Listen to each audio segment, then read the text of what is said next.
কথাটো হৈছে কি ইতিমধ্যে ইয়াৰ প্ৰায় 90% কাম সম্পূৰ্ণ আৰু 10% কাম আছে, সেইটো বিভিন্নভাৱে চলি আছে আৰু মানুহে দিনে ৰাতিয়ে কাম কৰি আছে। আজি দেওবাৰ বুলিও কাৰো ৰক্ষা নাই।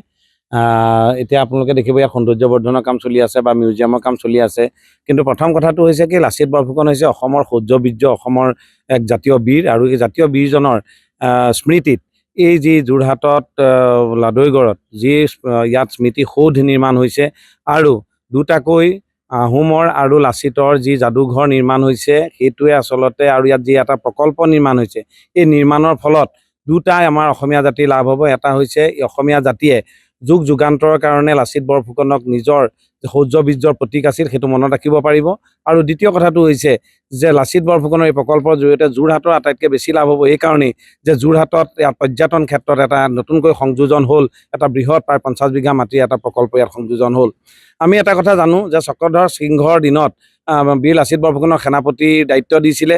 তাৰপিছত 1671 চনত যি শৰাইঘাটৰ ৰণ হৈছিলে তাত মোগলৰ সেনাপতি হৈ ৰামসিংহ আহিছিলে।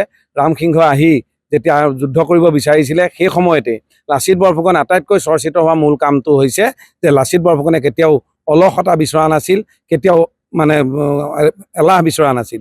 আৰু সেই লাচিত বৰফুকনে নিজৰ মোমায়েকক শিৰচ্ছেদ কৰিছিল আৰু সেই যি সক্ৰিয়তা, কামৰ প্ৰতি যি দৃঢ়তা, সেই দৃঢ়তাৰ প্ৰতীক হিচাপে আচলতে লাচিত বৰফুকন আমাৰ মাজত থাকি গ'ল। আৰু সেই ফালৰ পৰাই সেই মোগলেও আচলতে লাচিত বৰফুকনৰ ভয় খাই মোগলো আঁতৰি যাবলৈ বাধ্য হ'ল। তো সেইকাৰণে আজি যোৰহাটৰ এই লাদৈগড়ত এই যি সাংস্কৃতিক প্ৰকল্প নিৰ্মাণ হৈছে এই নিৰ্মাণ সঁচাকৈ অসমীয়া জাতিৰ কাৰণে এটা গৌৰৱৰ প্ৰতীক।